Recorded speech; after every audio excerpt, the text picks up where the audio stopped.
L'assurance vie est assurément le placement préféré des Français. En effet, avec plus de 18 millions de Français détenteurs d'un contrat, ce placement a clairement le vent en poupe et multiplie les avantages pour l'épargnant. Mais est-ce que pour l'épargnant musulman, l'assurance vie est-elle halal? C'est ce qu'on va essayer de voir sur cette vidéo, de démystifier tout ça et de tirer cela au clair. Restez bien tout au long de cette vidéo qui commence juste après le jingle go bismillah.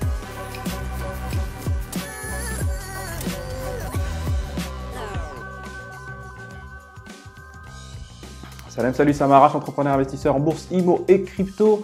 Donc aujourd'hui, nouvelle vidéo. Aujourd'hui, on va essayer de clarifier un contrat d'assurance qui est le contrat d'assurance vie pour y voir un peu plus clair.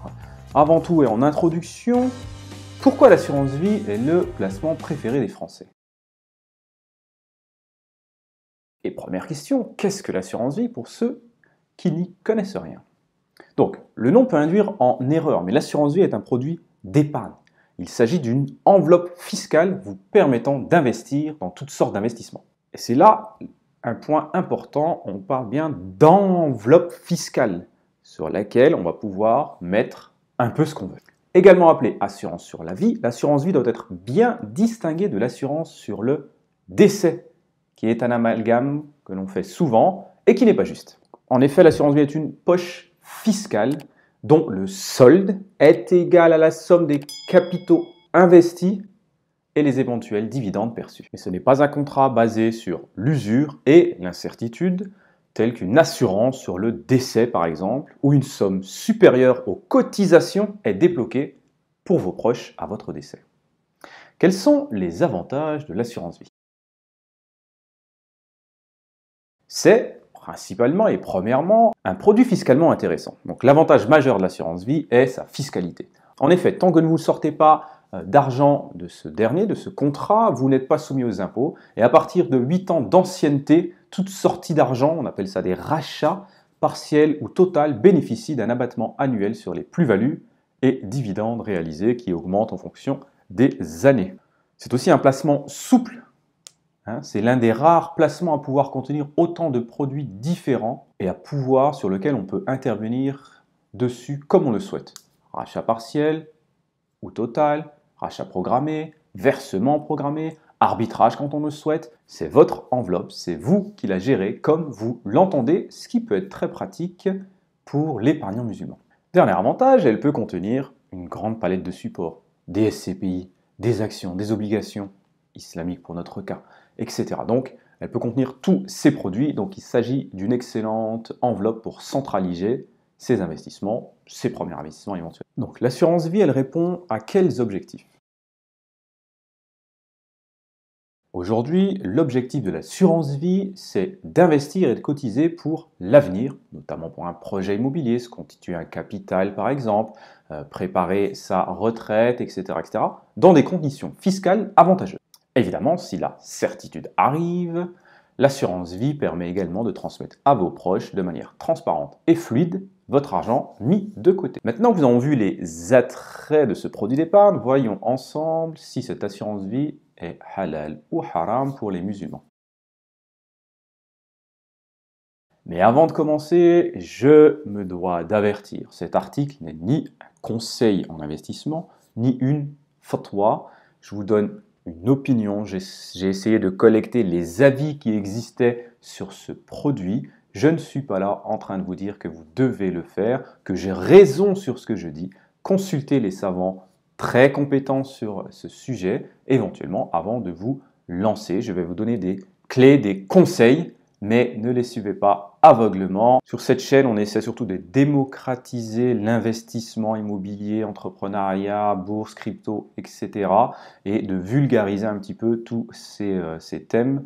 Donc, c'est le but de cette vidéo. Si vous voulez aller plus loin, il faut vous en référer aux personnes compétentes, Inch'Allah. Donc, comme nous l'avons vu précédemment, l'assurance vie est une enveloppe d'investissement fiscalement intéressante dans laquelle vous choisissez vos produits, communément appelés unités de compte. Ainsi, dans le principe, l'assurance vie est halal pour le musulman. En revanche, la laïcité, le côté halal de votre contrat d'assurance vie dépend intégralement des unités de compte choisies. Si une assurance vie détient des actions d'entreprise illicites, votre investissement devient problématique, bien évidemment. Si votre assurance vie contient des obligations, je vous rappelle, des obligations, c'est de l'argent qu'on prête à un État ou à une société qui nous rembourse avec un taux prévu à l'avance. C'est un vrai emprunt, un prêt pour le coup dans notre cas. Étant illicite par essence, votre investissement devient lui aussi illicite. Si votre assurance vie contient des placements à capital garanti, cela rend l'investissement pareil, haram. On ne peut pas garantir un investissement, on doit participer, les deux parties, au risque et donc aux gains et aux pertes. Ce qui nous emmène à l'omniprésence des fonds euros dans les contrats assurance vie. Quand vous allez commencer à vous y intéresser, vous allez voir, on parle beaucoup des fonds en euros. C'est un point très important de l'assurance vie à surveiller pour conserver un investissement éthique. Alors attention, la plupart des assurances vie contiennent des produits illicites. Il faut le dire clairement. Si vous finissez pas cette vidéo, vous coupez et vous allez à votre banque traditionnelle ouvrir une assurance vie, à 99, pour ne pas dire 100% de chances qu'il soit illicite. Donc, pour ouvrir un contrat d'assurance vie, on a souvent tendance à s'adresser à sa banque. Ce qui est cohérent, c'est logique. C'est avec eux qu'on fait tout depuis notre naissance. Le problème avec les banques est qu'elles constituent elles-mêmes votre allocation de support. Et selon votre profil, un pourcentage important ou moins important de fonds en euros sera mis à l'intérieur, avec du placement à capital garanti, ce qui va être contradictoire avec les préceptes de l'islam. Je remets une petite vidéo sur les actions licites en islam, sur la bourse et l'islam. La banque, elle va définir avec vous votre profil en fonction de ce que vous allez dire, elle va définir votre niveau de risque et elle va mettre des fonds en euros. En gros, si vous avez plus de 50 ans ou alors que vous êtes frileux, que vous ne voulez pas prendre de risque dans votre investissement, ils vont vous dire on va mettre à 70-80% du fonds en euros et du capital garanti. Comme ça, ça rassure et il vous rassure pour ne pas perdre votre capital. Et à l'inverse, on pourra mettre tout en action pour un jeune qui veut prendre tous les risques. Dans l'idée, voilà, c'est ça. Donc, ce qui fait qu'il est globalement toujours illicite. Et le malheur ne s'arrête pas là. Les placements investis dans votre assurance vie ne sont pas sélectionnés sous le prisme de la charia. C'est-à-dire que même la partie, si vous dites à votre banque, bon, moi je veux 100% actions pour être licite, oui, mais ils vont investir dans des actions qui ne respectent pas les critères. Je vous mets la vidéo là pour savoir quels sont les critères qui sont recommandés en islam. Donc investir dans des sociétés licites avec un taux d'endettement spécifique, etc., etc. Regardez la vidéo. Donc ainsi, ouvrir son assurance vie en banque et leur confier la gestion est une très mauvaise idée pour votre patrimoine éthique. Il faut faire très attention à ce que le contrat ne comporte aucune prévoyance ou garantie d'essai. On doit éviter tout ce qui est le gharar, l'incertitude, le meissar, etc. Donc, on évite ces points aussi. Petit point qui peut être intéressant, même si en tant que souscripteur, vous restez libre de désigner les bénéficiaires de votre choix, et pour avoir travaillé un petit peu dans le domaine en étant étudiant, en job étudiant, on voit des choses assez marrantes sur la désignation des bénéficiaires à terme. Mais le petit avantage pour les musulmans, c'est que comme on peut choisir ces bénéficiaires, eh bien on peut en faire en sorte qu'ils respectent les termes religieux entre les héritiers et toutes les restrictions qui y sont liées. Alors que faire maintenant? Bon, voyons ensemble quelques règles pour essayer de ne pas se perdre. Alors, pour ouvrir une assurance vie et essayer d'être licite, éthique, on peut ouvrir une assurance vie chez un courtier en ligne. C'est un secret pour personne. Avec Internet, désormais, on peut éviter sa banque et passer sur des courtiers en ligne pour avoir des frais très diminués. Donc ainsi, si vous voulez passer le cap de l'assurance vie, passer par un courtier en ligne peut être une bonne solution, mais attention à bien respecter tous les critères qu'on a vus au-dessus. Ce n'est pas si simple que cela. Ça demande beaucoup de recherche, d'études, donc ce n'est pas forcément si simple sur les courtiers en ligne dits traditionnels. La deuxième option va être de déléguer, si vous n'avez pas l'expertise, et même si vous avez une petite expertise, mais ne pas déléguer à n'importe qui. Investir n'est pas si simple, et si vous êtes là en train de regarder cette vidéo, c'est que vous vous intéressez au sujet et peut-être que vous êtes novice en termes d'assurance vie.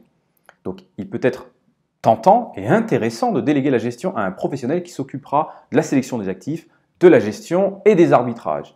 Pour le coup, c'est un peu aléatoire. Pourquoi?